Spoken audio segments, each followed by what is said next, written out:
하나님이 야곱에게 이르시되 일어나 베델로 올라가서 거기 거주하며 내가 내 형 에사의 낯을 피하여 도망하던 때에 내게 나타났던 하나님께 거기서 제단을 쌓으라 하신지라. 야곱이 이에 자기 집안 사람과 자기와 함께한 모든 자에게 이르되 너희 중에 있는 이방 신상들을 버리고 자신을 정결하게 하고 너희들의 의복을 바꾸어 입어라. 우리가 일어나 베델로 올라가자. 내 환난 날에 내게 응답하시며 내가 가는 길에 나와 함께 하신 하나님께 내가 거기서 제단을 쌓으려 하노라 하매 그들이 자기 손에 있는 모든 이방 신상들과 자기 귀에 있는 귀고리들을 야곱에게 주는지라. 야곱이 그것들을 세겜 근처 상수리 나무 아래에 묻고 그들이 떠났으나 그들이 곧 그 사명 고울들로 크게 두려워하게 하셨으므로 야곱의 아들들을 추격하는 자가 없었더라. 야곱과 그와 함께한 모든 사람이 가나안 땅 루스 곧 베델에 이르고 그가 거기서 제단을 쌓고 그곳을 엘 베델이라 불렀으니 이는 그의 형의 낯을 피할 때에 하나님이 거기서 그에게 나타나셨음이더라. 아멘. 미국의 하와이 대학 언어학자인 에드워드 슐츠 교수님이 한국어를 연구하면서 다른 나라에서는 예를 찾아보기 어려운 아주 특별한 한 단어가 있다는 사실을 발견하게 되었습니다. 그것이 바로 우리라는 단어입니다. 우리라는 말이 자연스럽게 우리 한국 사람들에게는 모든 곳에서 즐겨 사용합니다. 모든 곳에 통용되는 사실을 이 교수님이 발견하게 되었습니다. 우리 학교, 우리 집, 우리 가족, 우리 교회, 그렇죠? 근데 심지어는 자신의 아내를 소개할 때조차도 뭐라고요? 우리 아내라고 말한다는 점에서 이 교수님이, 슐츠 교수님이 깜짝 놀랐다는 거예요. 도대체 자신의 아내를 누구랑 공유하는 걸까요? 1차 다부제인가요? 이처럼 한국인들의 정신에는 우리라는 공동체의식이 철저하게 녹아나 있다는 사실을 발견하게 됩니다. 슐츠 교수님은 이것이 다른 나라에서는 찾아보기 어려운 언어적 특징이라고 설명을 했습니다. 이것이 우리 민족의 정서이자 민족성이자 하나의 정신이라 하겠습니다. 흔히 언어를 가리켜 그 언어를 사용하는 민족의 정신과 가치관을 반영한다, 그렇게 말합니다. 놀랍게도 성경의 언어가 이와 같습니다. 성경의 언어였던 히브리어는 통합적이라고 말합니다. 신, 하나님을 표현할 때 한 분 하나님이시지만은 언어적인 표현은 항상 복수형 단어로 표현하고 있습니다. 예를 들어서 창세기 1장 26절을 보면 한 분 하나님을 성경은 우리라고 표현합니다. 우리가 우리의 모양을 따라 우리가 사람을 만들고 우리가 우리의 형상 우리가 하나님은 한 분인데 자신을 가리켜 설명할 때조차도 하나님은 우리라고 표현하신다는 사실입니다. 이처럼 삼위일체 하나님은 세 분이 아니라 한 분이십니다. 성경은 처음부터 끝까지 공동체, 정신, 공동체를 강조합니다. 신약의 이야기로 넘어오면 교회라는 단어가 가장 대표적인 헬라어 두 단어가 에클레시아 그리고 코이노니아라는 단어입니다. 에클레시아, 부름받은 사람들의 모임이란 뜻입니다. 모임이란 뜻이에요. 코이노니아, 교제라는 뜻입니다. 교제. 이처럼 성경은 항상 우리 공동체, 한 몸인 것을 강조하고 있습니다. 오늘은 야곱의 이야기입니다. 야곱의 이야기 속에도 이와 같은 정신이 그대로 녹아나 있습니다. 오래전 자신이 공고한 처지에 처했을 때 홀로 올랐던 산입니다. 그때는 스스로 올랐던 동산입니다. 그 동산에서 특별히 하나님의 은혜를 체험하고서는 그 동산의 이름을, 그 자리를 베델이라고 명명합니다. 하나님의 집이란 뜻입니다. 하나님을 만나 그곳을 베델, 하나님의 집이라고 불렀습니다. 그때는 홀로 올랐던 동산이었습니다. 세월이 많이 흘러서 이제 야곱은 12남 1녀를 두게 되었습니다. 그런데 막내딸 디나 사건으로 인해서 또다시 절체절명의 위기를 만나게 됩니다. 개인을 넘어서 가족 전체의 가문의 생명이 위태로운 상황에 빠지게 되었습니다. 이때 하나님께서는 야곱에게 그렇게 말씀하시죠. 베델로 올라가라. 베델로 올라오라. 그리고 그 부르심에 야곱은 베델로 올라갑니다. 놀랍게도요, 오늘 본문 말씀을 가만히 보면 하나님께서 야곱을 부르실 때는 개인을 부르십니다. 개인을 부르셨지만 야곱은 하나님의 부르심 앞에 홀로 올라가지 않고 모든 가족, 2절 말씀을 한번 보시겠습니까? 야곱이 이에 자기 집안 사람과 자기와 함께한 모든 자에게 이르되 너희 중에 있는 이방 신상들을 버리고 자신을 정결하게 하고 너희들의 의복을 바꾸어 입어라. 바꾸어 입어라. 모든 가족, 혈연 가족은 물론이고 가솔들, 다시 말씀을 드리면 이방 사람들인 종까지도 다 데리고 올라갑니다. 그들의 식솔까지도. 아마도 그들 가운데는 이방인들이 있었던 것 같습니다. 그들이 가지고 있었던 이방 신상들, 그거 다 버려라. 몸을 깨끗하게 정결하게 해라. 그리고 옷을 갈아입어라. 그리고 우리가 함께 베델로 올라가자. 가족들을 다, 식솔들을 다 불러 모아서 우리가 함께 일어나 베델로 올라가자. 야곱에게는 다시 올라가자, 그런 뜻입니다. 그렇게 촉구합니다. 수십 년 전 앞길에 막막한 도피길에 처음 오를 때에 가슴에 답답함을 가지고 그때는 홀로 고독하게 올랐지만 하나님의 놀라운 큰 은혜를 경험했던 그 추억의 산으로 하나님의 부르심의 음성을 듣고 큰 위기 앞에서 그 산을 다시 오르게 된 것입니다.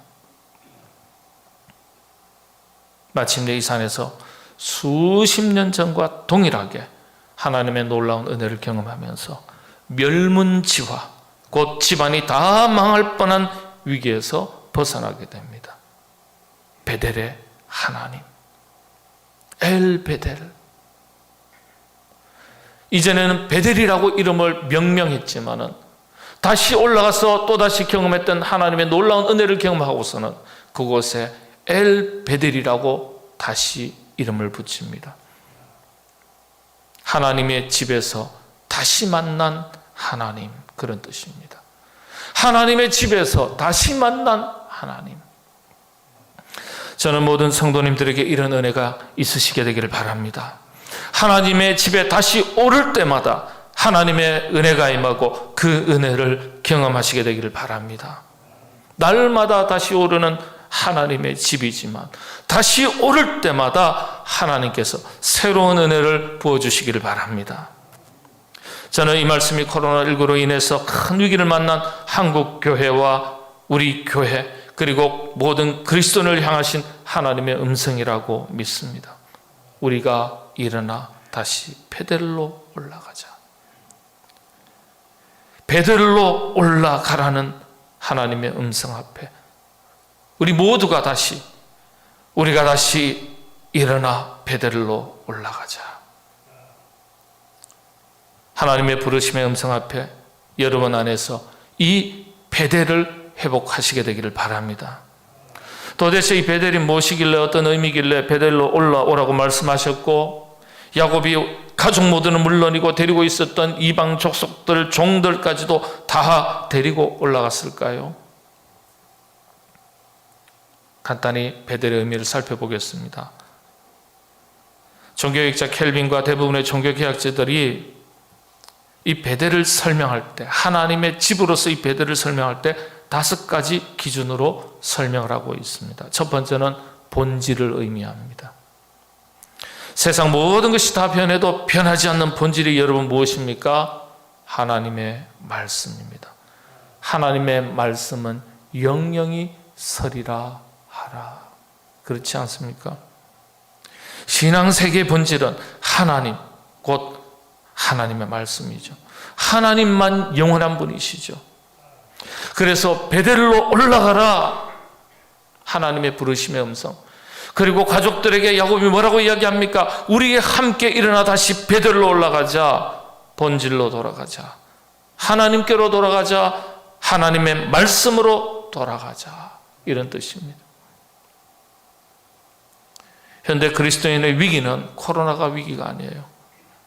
말씀에서 멀어진 것이 위기고 말씀을 잃어버린 것이 위기입니다. 말씀을 지켜 살아가는 능력을 상실했다는 점에서 현대 그리스도인들의 위기를 말합니다. 그래서 여러분, 건강한 교회는, 건강한 그리스도인은 하나님의 말씀을 바르게 가르치고 바르게 받고 바르게 실천할 때 건강한 교회가 되는 것이고 건강한 그리스도인이 되는 것입니다. 우리 교회는 말씀을 바르게 선포하고 모든 성도님들은 바르게 받고 받은 말씀을 바르게 실천해서 건강한 교회, 건강한 신앙생활을 잘 감당해 나가시게 되기를 바랍니다. 이게 영적으로 부흥하는 교회, 건강한 교회의 기준입니다. 혹시라도 말씀에서 멀어진 분들이 계시다면 말씀을 가까이 하고 회복하시게 되기를 바랍니다. 이게 베델을 회복하는 거예요. 두 번째, 이 베델은요, 하나님의 통치를 의미합니다. 하나님의 나라는 하나님께서 주인이 되셔서 다스리는 나라를 말하죠. 그래서 하나님의 나라는 종말론적인 완성된 영원한 하나님의 나라가 있고요, 현세적인 개념의 제한적인 하나님의 나라가 있는 것입니다. 누가복음 17장 21절의 말씀에 또 여기 있다 저기 있다고도 못하리니 하나님의 나라는 너희 안에 있느니라. 내 마음속에 있느니라. 무슨 뜻입니까? 하나님의 임재와 하나님의 다스림을 말하는 것입니다. 사도 바울이 이 점에 대해서 잘 설명을 했습니다. 갈라디아서 2장 20절에서 나는 죽고 내 안에 예수 그리스도가 사신 것이라. 나는 죽고 내 안에 그분이 사는 것, 하나님의 통치를 말합니다. 그러니까 우리 가정도 하나님이 주인 되어 주셔서 다스리시는 가정이 되면 하나님의 나라가 되는 것이고, 우리 자신의 심령의 세계도 하나님이 주인이 되셔서 나를 다스리시면 내 안에 하나님의 나라가 실현되는 것입니다. 아주 의미가 있죠. 그래서 자기를 깨끗하게 완전하게 비우고 성령님께서 임재하셔서 아버지의 뜻을 따라 살아가도록 역사하시고 이끄시는 상태, 이것을 자기 안에 이루어지는 하나님의 나라다, 이렇게 설명하신 거예요. 여기 있다 저기 있다 할 것이 아니라 너희 안에 내 마음 가운데 있느니라. 그리고 이 내면 세계에 임했던 하나님의 나라가 밖으로 뻗어나가는 것이에요. 이렇게 뻗어나가는 교회를 뭐라 그럽니까? 선교적 교회라고 말하는 겁니다. 우리 교회가 선교적 교회가 될 수 있기를 바랍니다. 그러기 위해서 모든 성도들이 선교적 사명에, 선교 사명에 관심을 가지고 함께 뜻을 모으고 참여할 수 있어야 됩니다.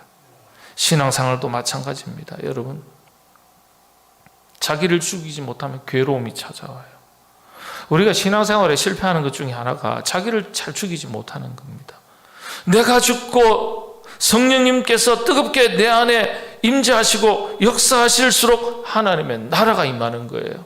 그런데 내가 죽지 못하니까 어떻게 성령님께서 내 안에 임재하시겠어요? 성령님께서 임재하지 못하시니까 내 안에 하나님의 나라가 임하지 못하는 거예요. 여러분, 하나님의 나라가 임할 때 첫 번째 특징을 뭐라고 설명합니까? 평안이 찾아오는 거라고 설명합니다. 하나님 임재의 가장 큰 특징입니다. 신앙생활 하시면서도 그래서 늘 불편하고 괴롭고 마음이 평안하지 못한 것은요, 사실 주변 환경 때문도 아니고요, 상황 탓도 아니고요, 다른 사람 탓도 아니고요, 교회 탓도 아니고요, 세상 탓도 아니고요, 자기가 죽지 못해서 그런 경우가 대부분입니다. 내 마음 가운데 성령님께서 임재하시면 스데반이 돌에 맞아 순교하면서도 그의 표정이 평안했다고 성경에 분명하게 기록하고 있습니다. 내적인 평안함이에요. 이 내적인 평안함은 세상에서 줄 수 없는 거예요. 여러분들은 확실하게 육으로는 죽고 영으로는 살아서 하나님 주시는 이 평안을 풍성하게 누리시게 되기를 바랍니다. 네. 세 번째, 이 베델은 교회를 의미합니다. 구약시대 하나님의 집이라고 불렀던 베델, 오늘의 곧 교회를 의미합니다. 그런데 교회의 진정한 의미는 어떤 것입니까? 눈에 보이는 건물로서의 교회가 아니라 교회라는 이름의 시작이 어떻게 시작이 되었습니까? 주는 그리스도시요 살아계신 하나님의 아들이십니다. 베드로의 이 신앙 고백 위에 주님께서 반석 위에 내 교회를, 주님의 교회를 세우시겠다 하셨습니다. 그래서 교회 출발점은요, 하나님을 향한 분명한 자기 고백, 신앙 고백에서 출발합니다. 신앙생활에 있어서 분명한 신앙 고백과 자기 결단이 분명할 때 신앙생활에 힘이 생기고 능력이 생깁니다. 여러분, 왜 우리가 신앙생활 하지만은, 예수님 믿고 살지만은, 수십 년을 살지만은 열매가 없냐?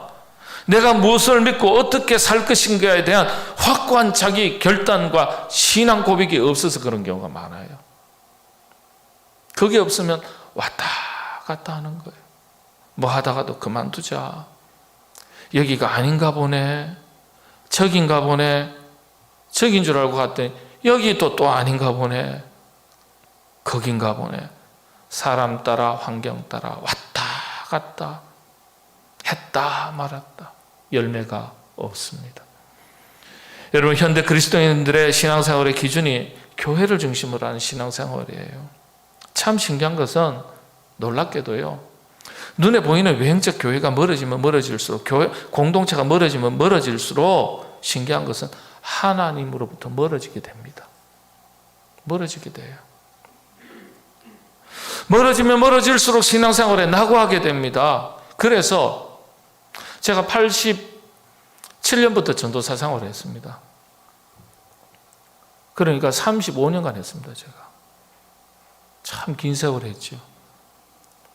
목회하면서 가만히 보면요, 조용히 예배만 드리고 가는 성도들은요, 다는 물론 아니지만은 그 교회 공동체로부터 어느 날 보면 없어집니다. 늘 철새처럼 이곳저곳 다니게 됩니다. 확실하게 나무가 뿌리를 내리듯이 비가 오나 눈이 오나 어떤 경우에도 자기 자리를 지켜내는 사람들이 승리하고 열매를 얻는 것을 저는 경험적으로 알고 있습니다. 여러분, 우리 교회에 확실하게 신앙의 뿌리를 잘 내리시고 열매 있는 신앙생활 하시게 되기를 바랍니다. 네 번째로, 이 베델은 예배를 의미합니다. 하나님의 집에 대한 가장 기본적인 예배가, 이 성전은 예배하는 곳입니다. 예배 드리는 곳이에요. 구약적인 표현으로서는 제사 드리는 곳입니다. 그런데 제도적인 예배를 의미하는 것이 아니라 예배 정신을 말하는 거예요. 여러분, 예배의 핵심은, 본질은요, 절차와 제도 형식에 있는 것 아니에요. 예배의 핵심, 가치, 의미를 설명할 때 이 예배 현장을 뭐라고 설명합니까? 회복의 현장이라고 설명합니다. 하나님과의 깨어진 관계가 회복되는 현장, 사람과 사람 사이에 깨어진 관계가 회복되는 현장, 죄로 인해서 깨어지고 무너진 하나님의 질서를 회복하는 첫 번째 자리가 교회고, 그 첫 번째 자리가 예배의 자리라는 것. 그래서 예배가 중요한 거예요. 그런데 이 예배가 흔들린다는 것은요, 공동체가 흔들린다는 뜻 아니겠습니까? 하나님과의 관계성, 사람과의 관계성, 온전한 회복이 이루어지지 못하는 거예요. 그래서 예배를 예배의 자리를 힘써 지키는 것, 예배를 힘써 지키는 것은요, 개인의 신앙생활을 넘어서서 공동체를 지키는 것이고 교회를 지키는 것이죠. 교회가 흔들리면, 예배가 흔들리면 그래서 교회가 힘을 잃어버리게 됩니다. 개인 신앙생활도 예배가 흔들려 버리면요, 영적인 힘을 잃어버리게 돼요. 그래서 우리들의 믿음의 선조들은요, 목숨을 걸고 예배를 지키려고 했던 겁니다. 목숨을 걸고요. 베델로 올라가라, 예배의 자리로 나아가라는 주님의 음성을 들으시고 코로나19 시대 내 안에서, 우리 공동체 안에서 예배를 온전하게 회복할 수 있기를 바랍니다. 마지막 5번째가, 이 베델은 헌신을 의미합니다. 베델이 하나님의 집, 지금 우리들에게는 교회라는 정도의 의미만 가진 것으로 이해를 합니다. 그런데 구약에서는 베델 하면요, 자동적으로 헌신을 생각하게 되어 있습니다. 왜 그러냐? 구약시대에 하나님께서 베델이라는 이름을 가르쳐 주시고 베델로 올라가라 하셨을 때 한 가지 더 덧붙여서 올라가라고 하셨습니다. 35장 1절을 한번 보시겠습니다. 베델로 올라가서 나 만나라 이렇게 말씀하시지 않았어요. 거기에서 나를 만나자, 나를 만나라, 그렇게 말씀하시지 않았어요. 하나님이 야곱에게 이르시되 일어나 베델로 올라가서 거기 거주하며 네가 네 형 에서의 낯을 피하여 도망하던 때에 네게 나타났던 하나님께 뭐 하라고요? 거기서 제단을 쌓아라 하신지라. 베델로 올라가라는 이유를 이렇게 설명하셨어요. 제단을 쌓아라. 아, 예배드리라는 거구나. 맞아요. 근데 더 정확하게는 어떤 의미일까요? 제사를 드리라, 그 말씀이죠. 그래서 구약시대 베델은요, 반드시 제사를 드리는 곳, 이렇게 인식이 되어 있습니다. 오늘날에는 예배로 인식하는데요, 더 구체적으로는요, 제단을 쌓으라 하셨는데 희생 제물을 드려야 되는 거예요. 희생 제물. 여러분, 구약시대 희생 제물은 자기를 대신해서 희생 제물을 드리는 거예요. 양을 드리고 소를 드리고 비둘기를 드리고. 그래서 제단을 쌓으라 하셨을 때는 희생 제물을 드리라, 이런 뜻이에요. 돈 드리라는 걸까요? 양 잡으라는 얘기예요? 소 잡으라는 얘기인가요? 헌신을 얘기하는 겁니다. 헌신은 우리 몸을 드리는 거예요. 산 제물로 드리는 거예요. 자기를 드리는 헌신, 자기 희생을 말합니다. 그래서 구약시대 베델로 올라간다는 뜻은요, 희생 제물, 자기를 대신하는 희생 제물을 필수적으로 생각하고 준비하게 됩니다.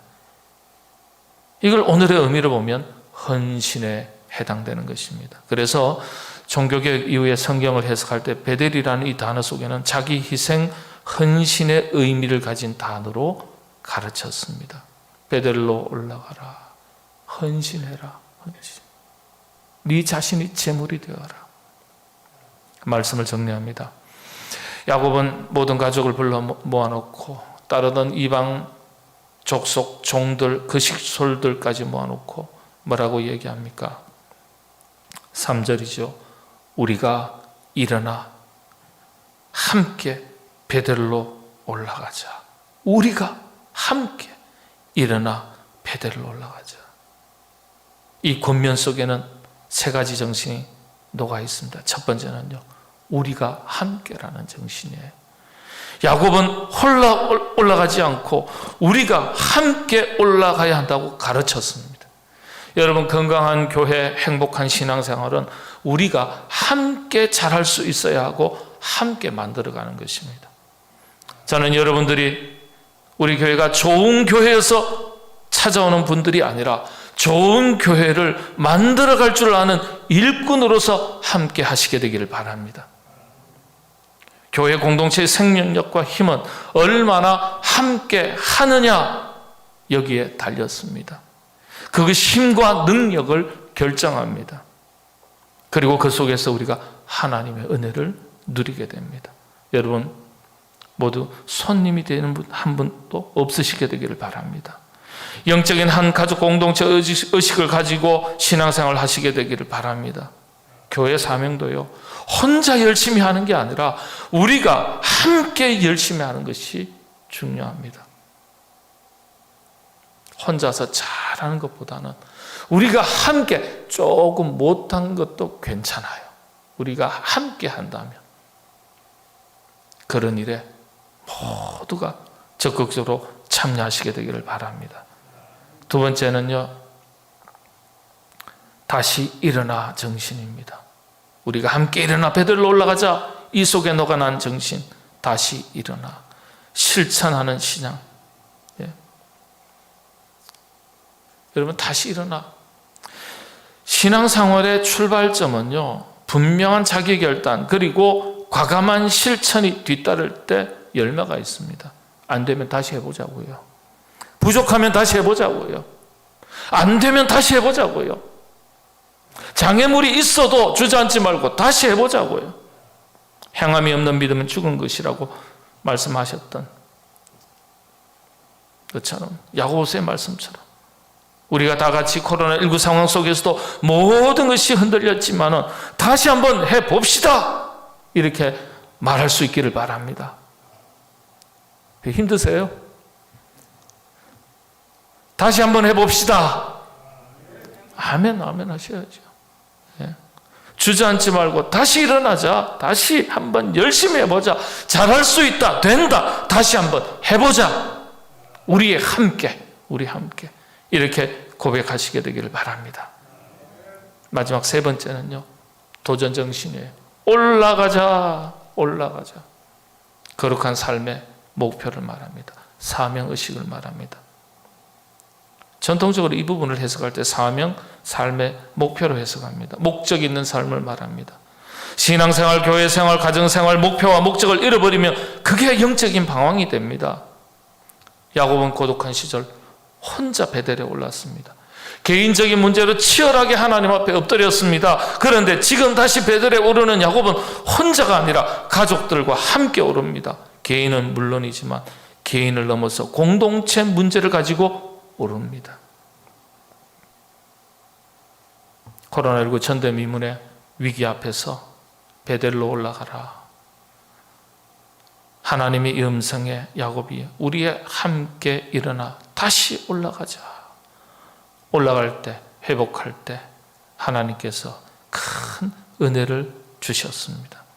우리 함께 다시 말씀을 회복하고 예배를 회복하고 교제를 회복하고 교회 사역을 회복하고 헌신을 회복하고 거룩한 공동체의 목표를 우리 함께 다시 이루어갈 수 있는 저와 여러분 우리 모두가 되시기를 바랍니다.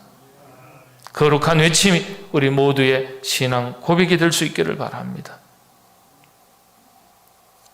이 교회 사명과 목표를 우리가 함께 바라보고 우리 함께 다시 우리 개개인 한 사람 한 사람에게 주님께서 주신 사명인 줄로 믿고 믿는 대로 우리 함께 다시 일어나서 거룩한 목표들을 향해서 우리 한번 해보자. 사명 감당해보자. 열심히 해보자. 뜨겁게 헌신을 다짐하고 사명을 감당하는 저와 여러분 우리 교회 될 수 있도록 하나님께서 큰 은혜 더해 주시기 바랍니다. 기도하겠습니다. 하나님, 우리가 일어나 함께 다시 베델로 올라가자. 베델로 올라가라는 주님의 하나님의 음성 앞에 야곱이 그렇게 외쳤던, 그렇게 입을 열어 고백했던 그 고백이 우리의 신앙 고백이 되게 하여 주시옵소서. 그래서 교회가 다시금 회복되게 하시고 우리의 믿음 있는 선한 영향력이 회복되게 하여 주옵시고 하나님의 나라가 내 안에서 우리의 삶의 현장에서 이 땅 가운데서 다시금 회복되게 하여 주시옵소서. 예수님의 이름으로 기도하옵나이다. 아멘.